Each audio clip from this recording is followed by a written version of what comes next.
tapat, matatag at maaasahan balitang tama at totoo lamang dito sa Pilipinas Network.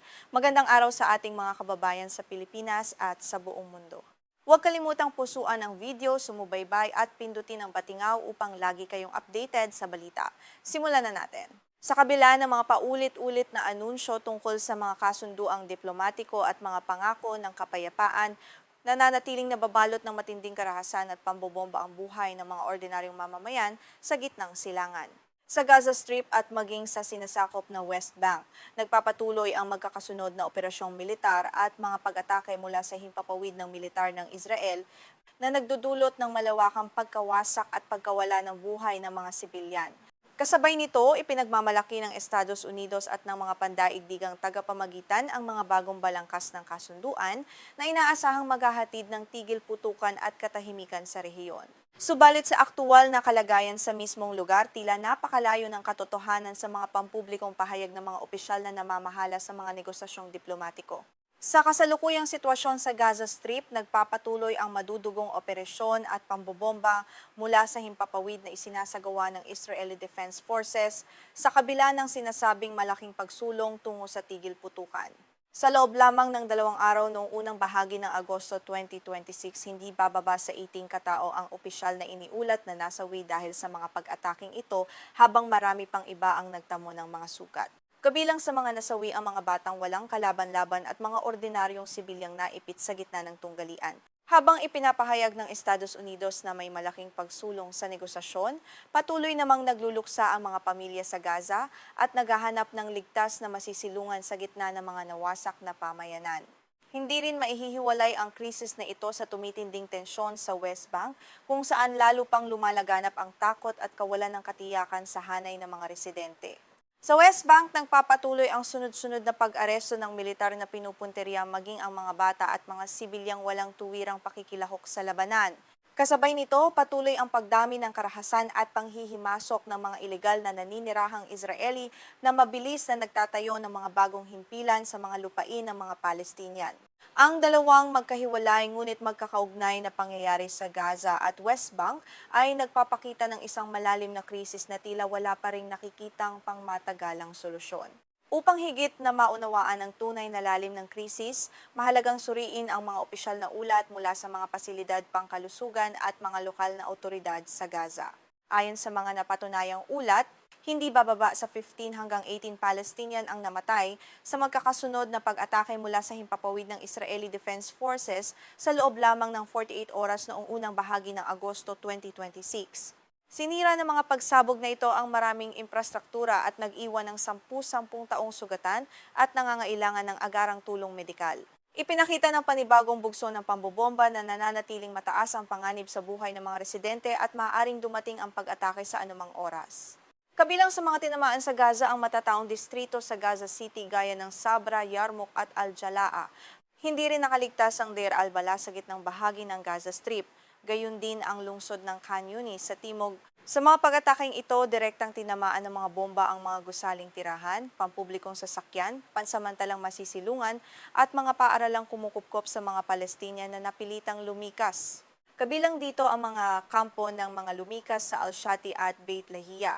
Lalo pang pinalala ng pag-atake sa mga pampublikong pasilidad at tirahan ang kalagayang makatao ng mga pamilyang nawalan na ng tahanan at wala nang mapuntahang ligtas na lugar.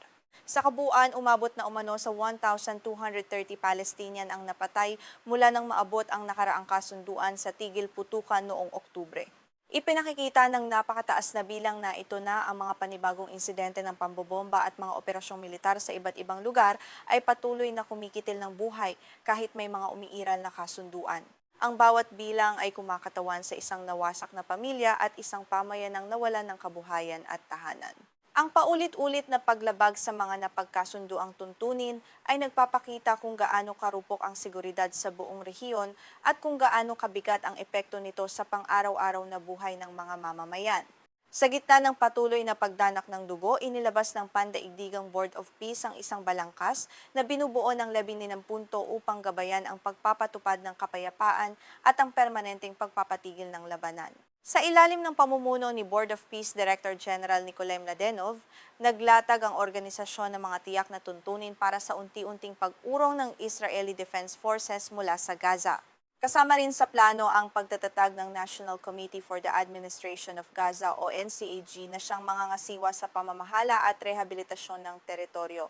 Itinatag din ng International Verification Committee o IVC upang matiyak ang beripikadong pag-aalis ng mga sandata ng Hamas sa ilalim ng pandaigdigang pagsubaybay. Gayunman, mabilis na sinalubong ng matinding pagtutol mula sa mga pangunahing opisyal na sangkot sa sigalot ang mga nakasaad sa formal na balangkas na ito. Si Israeli Energy Minister Eli Cohen na miyembro ng gabinete sa seguridad ng Israel ay tahasang nagpahayag sa Army Radio noong Agosto 2, 2026 na walang formal na kasundo ang pinagtibay ang gabinete upang itigil ang mga pag-atake. Malinaw niyang sinabi na malaki ang kanyang pag-aalinlangan na kusang isusuko ng Hamas ang mga sandata nito. Binigyang diin pa ng opisyal na maaaring gamitin lamang ng Hamas ang panahon ng negosasyon upang magtago at muling mag-ipon ng mga armas. Ang ganitong paninindigan ng panig ng Israel ay pinagtibay rin ng pahayag ng tagapagsalita nitong si Doron Spillman. Ayon sa kanya, hindi aalis ang Israeli Defense Forces sa Gaza hanggat nananatili ang banta ng terorismo laban sa seguridad ng kanilang bansa. Iginigiit ng pamahalaan ng Israel na kailangan munang ganap na isuko ng Hamas ang mga sandata at kapangyarihan nito bago magsimula ang anumang pag-urong ng mga sundalo. Kapag hindi ito nangyari, naninindigan ng Israel na handa nitong kunin ang buong kontrol sa Gaza Strip upang matiyak ang sarili nitong seguridad. Sa kabilang panig, nagpahayag din ang Hamas ng sarili nitong mga kondisyon at tugon tungkol sa bagong balangkas. Bagamat sinabi nitong sinasang-ayunan nito ang ilang bahagi ng 15 puntong plano, iginigiit ng grupo na ang wastong pagkakasunod-sunod ng mga hakbang ang pangunahing hadlang sa negosasyon. Malinaw ang paninindigan ng Hamas na hindi nito isusuko ang mga armas at hindi ito magpapasailalim sa NCAG hanggat hindi ganap na itinitigil ng Israel ang pambobomba at hanggat hindi umaalis ang buong puwersang militar nito sa Gaza. Lumilikha ang magkasalungat na kondisyong ito ng matinding pagkakabalam sapagkat walang panig na gustong maunang gumawa ng kompromiso. Dahil sa magkakaibang pahayag na ito, kinakailangan na matinding pag-iingat sa pag-uulat ng mga pangyayari sa rehiyon. Ang kawalan ng pinal na pasiya mula sa gabinete ng Israel at ang kakulangan ng opisyal na detalye mula sa Hamas tungkol sa malinaw na proseso ng pagsuko ng mga sandata sa ilalim ng bagong balangkas ay nagpapakitang marami pang usapin ang hindi nalulutas.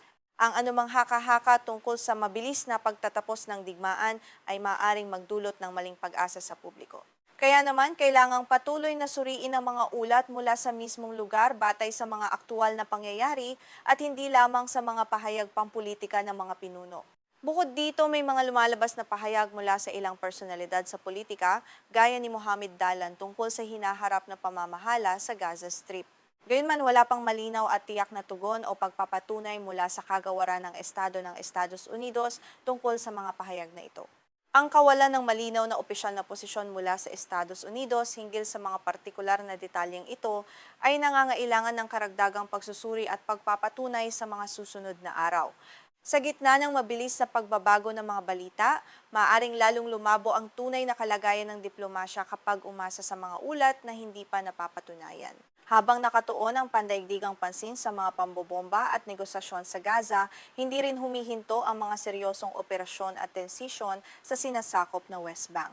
Sa rehiyong ito, nagpapatuloy ang organisado at malawakang pagsalakay ng Israeli Defense Forces sa iba't ibang pamayanang Palestinian bago sumikat ang araw. Nagdudulot ang mga operasyong ito ng matinding takot sa mga lokal na residente at nakaantala sa pang-araw-araw na pamumuhay ng mga pamilya. Nagiging isa pang pangunahing lugar ng tunggalian ang West Bank na may sarili ring hanay ng mga sinasabing paglabag sa karapatang pantao. Noong unang bahagi ng Agosto 2026, sinalakay ng militar ng Israel ang mga pamayanan sa iba't ibang lalawigan, kabilang ang Nablus, Tubas at Bethlehem. Sa mga operasyong ito, 7 katao ang opisyal na dinakip. Pinalibutan din ng mga sundalo ang kanilang mga tahanan habang nagpapatrolya sa mga pamayanan gaya ng Yurif, Einabus at Burka. Ang pinakakapansin-pansin sa mga pag-arestong ito ay ang pagkakadakip sa dalawang 16 anyos na kabataan. Ang isang binatilyo ay inaresto sa bayan ng Tamun sa Tubas matapos palibutan ng mga sundalo ang kanilang tahanan. Ang isa pang 16 anyos ay dinakip sa bayan ng Wadi Fukin sa Bethlehem sa isang pagsalakay bago sumikat ang araw. Naganap ang pag-aresto sa mga menor de edad ng walang malinaw na opisyal na paliwanag o formal na sakdal mula sa mga otoridad militar ng Israel.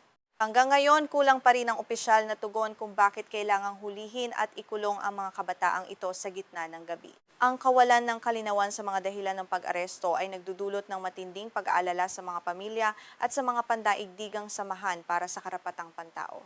Nananatiling walang kaalaman ng mga magulang kung saan dinala ang kanilang mga anak at kung ano ang kasalukuyang kalagayan ng kanilang kalusugan. Kasabay ng mga pag-aresto, nagsasagawa rin ng militar ng agresibong pagtatanong sa mga residente sa loob mismo ng kanilang mga pamayanan.